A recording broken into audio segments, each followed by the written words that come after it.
All right, folks, welcome to another edition of NRG Unplugged. I'm Max Kahn, joined by Casey Loftman. Casey, how's it going tonight?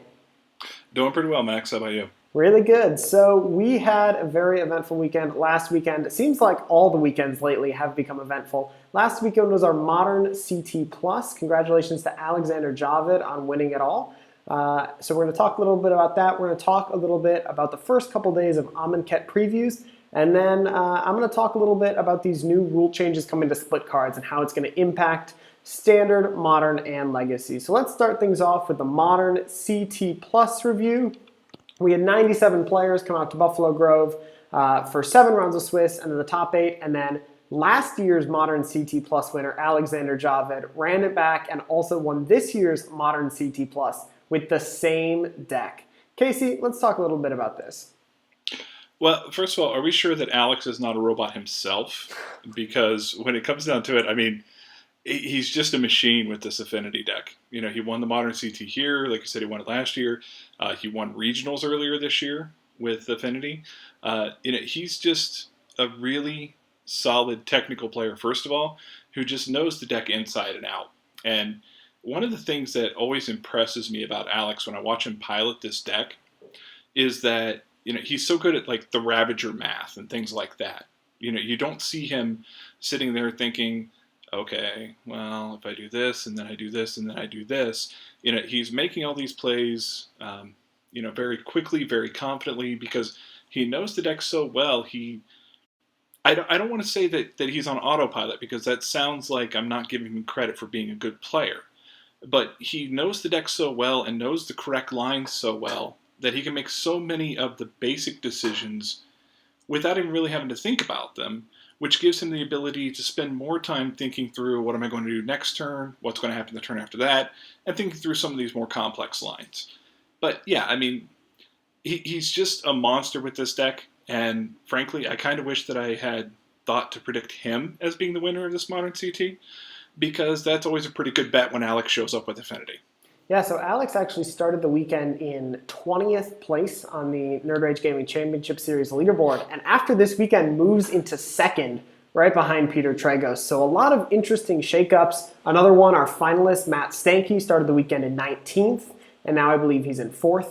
So we've got a lot of interesting championship leaderboard implications from this tournament, and especially given that in between now and the next CT, we have 3 CTQs, and I know Peter Tragos and a lot of the other Chicago area players that I've been talking to are planning on making it out to all 3 of those CTQs. So Casey, can you tell me a little bit about what you thought the biggest leaderboard change or shakeup was after this tournament? Well, obviously Alex jumping up into second place is huge, and first of all, he's qualified for the championship again for the second year in a row. But this year, again, like we mentioned before, he has something to play for. He's only, 2 points behind Peter? 3 points behind? Yeah, three points behind Peter. I believe it's 19-16. And, Peter, he started off really well, but his last 2 performances, he's had 1 point in each of them. And, as you may remember, I said on our last one of these that I didn't think it was feasible for Peter to win 3 in a row. He disagreed with me, and excuse me, I need to get a drink here. Oh my God, you can't do that. Salty. But, and again, just for the record, this is all in good fun, okay? But, that's what happens in these things. The next CT is legacy. Maybe Peter wins it again and, grabs another 10 points. Or, maybe he finishes kind of middle of the pack. Maybe Alex top 8s and all of a sudden he's in the lead. Maybe John Graham jumps up there. Maybe Matt Stanky. Maybe all these different players, because they have something to play for, this is going to be really volatile. We mentioned last time that we had the Will Hockman situation last year, where Will was just far and away ahead of everybody in the at-large points. And I think a big reason for that is that, a lot of people didn't feel like they had something to play for after a certain point. They're kind of like, well, I'm way out of contention here. I don't know if I'm going to bother showing up. The people who had already qualified, they weren't playing for any at-large points. So it didn't really matter as much. This year, though, it's just going to be a fight all the way down, not only for those spots to try to get into the championship, but for the people trying to get the MVP as well. Absolutely. I think that's one of the major points that's brought up with the new MVP race is that we're going to have a lot of people playing this series events that didn't play after they won last year. And then talking about this Legacy CT that's next month, I think it's really interesting that 3 people near the top of the leaderboard, you've got Peter Tragos, Alex Javid, and John Graham, are all kind of known for a deck. Peter Tragos is known to bring Eldrazi as of late to a Legacy tournament. You know Alex Javid's going to bring lands, and you know John Graham is going to bring Death and Taxes. So if you're behind them on the leaderboard, say 5th through 12th place, do you change your deck in any way, knowing that there's these 3 decks that are definitely going to be there and definitely be good? I don't think that's the way to go. Yeah, maybe you make some sideboard changes because, Nerd Rage seems to be a very Death and Taxes heavy meta. So maybe you look at it like that and say, okay, how can I make my sideboard matchup a little bit better? But again, what's the most important thing about Legacy? It's knowing your deck. It's knowing how to play your deck. It's knowing how to, salvage a matchup that maybe isn't good and, give yourself a chance to win. And if you're trying to pick up a brand new deck, you aren't going to be able to do that. Familiarity with the deck, familiarity with all the possible lines, it is something that is so important in Legacy. And if you look at, like you mentioned, Alex and John and Peter, not only are these guys known for playing these decks now, they've been playing them for a long time. Peter's been playing White Eldrazi since, at least the middle of last year, I think. He's won back-to-back Legacy CTs he puts in a lot of time with the deck. He really knows it well. John, same thing. Alex, same thing. Alex Javid isn't going to suddenly show up with Grixis Delver because he knows lands. He knows how to play it. And even though he knows there are some awful matchups out there, he's going to take his chances with it because the good matchups, he's going to be advantaged because he's a good player who really knows the deck well. Well, that's it for this Modern CT Plus event. Again, congrats to Alex Javid on winning it all. He's qualified for the championship, and you have 3 more opportunities to gain points before the next CT. We've got CTQs at Evanston Games and Cafe, we've got a CTQ at Trademart, and we've got a CTQ at Collectible Corner. So if you're interested in any of those, I'll put a link in the description for that. You can check out the information on those events. So the next thing we're going to talk about today is Amonkhet previews that started just a few days ago. We've already seen all the masterpieces and we talked about them in the last episode, but we've seen 2 of the gods now, and we've seen Gideon and a bunch of other assorted cards. Casey, what card stands out to you the most out of Amonkhet so far? Well, the first thing that comes to mind is this is pretty obviously a set that was originally designed with the thought that Gideon Ally of Zendikar would not be in the format. You look at the new Gideon, and it's just kind of absurd. It's maybe not as absurd as Gideon Ally of Zendikar, but, being able to play this thing on turn 3 and, automatically make an emblem that says, you're basically a Platinum Angel as long as you have a Gideon in play, and then they kill your 3-drop Gideon and you just follow up with a 4-drop Gideon. Okay, sure, seems entirely fair. But, that kind of leads into the frustration that I and a lot of other people have had so far, which is we look at these and we say, okay, there's some interesting cards here, but is anything going to change? Mm-hmm. I'm not sure how to pronounce it, Hazaret, the Fervent, is that a good enough 4-drop? A potentially 5/4 haste guy that can shock people for discarding cards? Is the new Dragon good enough? Are any of these cards that we're seeing that seem really powerful, are they going to be good enough to break up the stranglehold that Mardu Vehicles and Saheeli Rai and Felidar Guardian have on the format? Well, I think that one of the hardest things about this spoiler season right now is evaluating these cards because we don't know what the format's going to look like afterwards. We are fairly confident that Wizards' new ban policy is about banning the decks that are too good, not the ones that are oppressive, if that kind of makes sense. So right. People are calling for the ban of Gideon, Ally of Zendikar, especially after seeing the new Gideon. Because it wasn't supposed to be in Standard. They changed the rotation schedule, so now there's going to be 6 months of overlap that Wizards, I guess, didn't plan for or didn't assume. So will Wizards preemptively ban Gideon, Ally of Zendikar completely changes how you view these spoilers. Yeah, exactly. You have to kind of look at everything through a prism of, okay, if Gideon does get banned, is this card good enough? Because if he does get banned, then you've got to figure out a deck. Because all of a sudden the format's wide open again. But with one caveat. If Gideon is banned, yet Felidar Guardian stays, well, I think we know what that does to the format, which is everybody jams 4-color Saheeli, and maybe a couple of these cards are good enough to get into that deck or something. But I don't know. I have some serious concerns about how this 6 months of Standard is going to go when we have a block that was never meant to be in Standard still being so dominant at this point. And like I said, maybe they're holding back, some of the really hot stuff, to, kind of get people excited going into pre-release and release and everything like that. But from what I've seen so far, I don't know that I see anything that really is going to shake up the format. Well, I think one of the biggest things that are going to impact the format is the new dual land cycle. For those of you that haven't seen them, they're dual lands that enter the battlefield tapped that have the basic land types, but also cycle for 2. What do you think of those lands, Casey? I love them from a design standpoint. I think they're going to be fantastic in Standard. Right now, unfortunately, I think that, a couple of them are going to go into Martyr vehicles and a couple of them are going to go into 4-color Saheeli. But they've done some really interesting things with dual lands over the last couple of years, and I'm glad to see them trying that, because when it comes down to it, a standard format is only as good as its mana. Mm-hmm. Why does everybody love, Khan's Battle for Zendikar block Standard so much? It's because you could do anything because you had the mana for it. Again, you look back at Ravnica and some of the other standard formats that people loved, you had really great mana in there.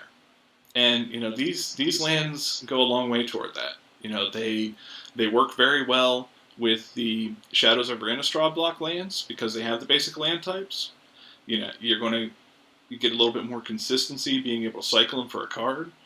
Maybe we'll see the Gitrog monster starting to get some play finally. Things like that. But again, it has to go through this prism of how are they going to work in Standard? What's Standard going to look like? Absolutely. So before we move on, are there any other spoiler cards you wanted to touch on, Casey? We do also have another potential infinite combo with Kiki Jiki in Modern because we didn't have one of those. Yeah. One thing that does give me a little bit of hope, I guess, about these previews is there are a lot of good aggressive red cards in this set so far that we've seen. And, mono red at that, not black red or green red or whatever. So I wonder if we might actually see a viable, RDW style of deck, or maybe even something a little bigger than that tops out at like Glorybringer or something like that. So, I think if we had a deck like that, it would probably go a long way toward balancing the format because, you think about some of the cards in the history of Standard that have been oppressive. They weren't so necessarily oppressive when there was a really aggressive deck that could punish them. Jace the Mind Sculptor didn't really become problematic until Bloodbraid Elf rotated, that sort of thing. So having that really good, aggressive, and let's be honest here, cheap deck really helps balance the format a lot because it gives people a chance to feel like they can win because they're just playing the fastest deck in the room. I agree with everything you just said except for the mono red part. I hope that deck never comes back to Standard. Ever since Shrine of Burning Rage, I've held a grudge and I can't deal with it anymore. Lightning Bolt should always be Standard legal. Speaking of Lightning Bolt, this is going to be a weird transition here, but there's a new removal spell that's going to be out in Standard now. It's Cut to Ribbons. Yes. So Cut is 2 mana that deals 4 damage to a creature, and Ribbons is black X. Each opponent loses X life, and that's the half with Aftermath. And we're going to kind of talk about this card to explain some of the split card rule changes for this set. So before we get into the rule changes, Casey, tell me a little bit about what split cards are in general for the people that have never seen them before. Okay, so there's a couple different styles here. You have your split cards, like Boom Bust, where one half is one spell, the other half is another spell entirely. Then you have the fuse cards, which were from Return to Ravnica block, where one side is one spell, the other side is another spell, but you can cast both spells by paying the converted mana cost of both halves. So in the case of Wear and Tear, which you can see on the screen here, if you pay one colorless, one generic, one red, one white, you can cast both halves. Or you can cast one half for white, you can cast the other half for one in red. Now, in Amonkhet, we're getting these cards with Aftermath, which are kind of a funky little variation on the split cards we've seen before, where it has two halves, so to speak, but there's only one half that you can actually cast from your hand. The other half can only be cast from your graveyard, which adds an interesting new element to this, and that's for a couple of reasons. But that's kind of the split card primer as it stands. Absolutely. So for those of you wondering what these rule changes are, most of the changes have to do with the way that converted mana cost of split cards worked. So back in the day, I'm going to explain what the old rules are, and then I'm going to explain what the new rules are and how that they impact the current formats that you're playing. So the old rules basically had two different ways of checking the converted mana cost of a spell. It was either asking the card, what is your converted mana cost? Or asking the card, is your converted mana cost this? And based on which question you asked, it would give two answers. So an example of that is Counterbalance with Wear and Tear. Now, Wear cost is 2 converted mana cost, and Tear is 1 converted mana cost. So Counterbalance asks the card on top of your library, is your converted mana cost equal to the spell that was cast? So because Wear has a converted mana cost of 2, and Tear has a converted mana cost of 1, Counterbalance would ask Wear Tear, what is your converted mana cost? And Wear Tear would say 2 and 1. The other way that the converted mana cost mattered is when you were trying to ask what is your converted mana cost. Something like Dark Confidant, where you reveal the top card of your library and you lose life equal to the converted mana cost. You need to ask that card, what is your converted mana cost? So if you flipped a Wear and Tear to a Dark Confidant, you would lose 3 life because the converted mana cost is 2 and 1, which is 3. So those were the two different ways of figuring out the converted mana cost. Now, Wizards of the Coast decided that that's a little confusing. Like with Goblin Dark Dwellers, how does that work? With Brain in a Jar, how does that work? So for Amonkhet, they've decided to streamline these rules a little bit. So from now on, split cards on the stack have the converted mana cost of whatever half is being cast. So if you're casting Wear, it can be Spell Snared because it costs 2 converted mana cost. And if you're casting Tear, it can be Mental Misstep because it's a 1 converted mana cost. But if you fuse a Wear and Tear, the converted mana cost is 3. It's 1, a white, and a red. So it cannot be either Mental Misstep or Spell Snare because the converted mana cost on the stack is the cost of either the cards individually or the total cost. Now, the same thing kind of works for as fuse on the stack as in all other zones. So now in all other zones, the split card's converted mana cost is going to be treated as the total cost of the two halves put together. So from now on, if you reveal Wear and Tear off a Counterbalance, no matter if you ask, what is this card's converted mana cost, like Dark Confidant, or is this converted mana cost 3, like Counterbalance asks, you're going to get the same answer for the same cards, which hopefully streamlines the process for a little bit. So these rule changes definitely have a lot of implications, not so much in Standard. The only example in Standard really is Torrential Yearhulk. But for Modern and Legacy, for sure. For Legacy, obviously, Counterbalance is a huge example. But then in Modern, we've got things like Brain in a Jar and Goblin Dark Dwellers. So Goblin Dark Dwellers used to be able to say, hey, is your converted mana cost 3 or less to something like Boom Bust. And because Boom said yes, you could cast Boom Bust without paying its mana cost. Now, because when Goblin Dark Dwellers will say, hey, is your converted mana cost 3 or less, the answer now is no, because the converted mana cost of Boom Bust in any zone except for the stack is now 8. So there's a lot of changes with Brain in a Jar. Those crazy decks don't work anymore. Goblin Dark Dwellers doesn't work as well with split cards. So it's going to bring a lot of changes, and I'm kind of glad that they brought these changes, because hopefully, if my explanation was just good enough, it streamlines it. Hopefully, Casey, you can back me up here so that I didn't just spew all this to the viewers without them getting any of it. Yeah, Max, you hit it on the head. I mean, first of all, it's much less confusing than it was before, because it didn't really make any sense to be able to say, all right, so Goblin Dark Dwellers sees that this side costs 2, but the other side costs 6, yet it can still cast it. But the big thing in Modern, at least, was the Expertise deck, the Goryo's Vengeance Expertise deck, which ran Karyazev's Expertise and breaking and entering. Now, breaking and entering has a side that costs 2, which is mill the top 8 cards of your library, or excuse me, target player's library. And then it has a side that costs 6, the entering side, which says take a creature from a graveyard, put it into play under your control. So the trick here was you cast the expertise, you hit you cast from your hand breaking and entering because the breaking side costs 2, yet you could fuse both sides and cast 8 mana worth of spells for free. And what happens? You mill yourself, maybe you hit an Emrakul, maybe you hit a Grizzlebrand, and it goes onto the battlefield and it stays there. So that just didn't fundamentally make any sense. And I'm really glad that they made this change because split cards have been something that have been giving people headaches for years. Yeah, so all in all, I think these split card changes are showing a recent trend from Wizards of the Coast about simplifying the rules of Magic. And I, for one, as a judge, having to explain this to players, it's much easier only saying the converted mana cost is this in this zone and this in all other zones, instead of saying that Dark Confidant and Counterbalance work differently when intuitively to most Magic players they shouldn't. So all in all, I'm happy for this change. I hope you guys are too. Yeah, I think it's a good change for the game. Casey, what do you think of how this rule affects tournament Magic? I'm all in favor of it. I mean, it probably just killed... Well, no, it didn't kill the Goryo's Vengeance deck because it can still exist, but it certainly made it less consistent. But I think that's a small price to pay for the simple fact that this just makes so much more sense than it did before.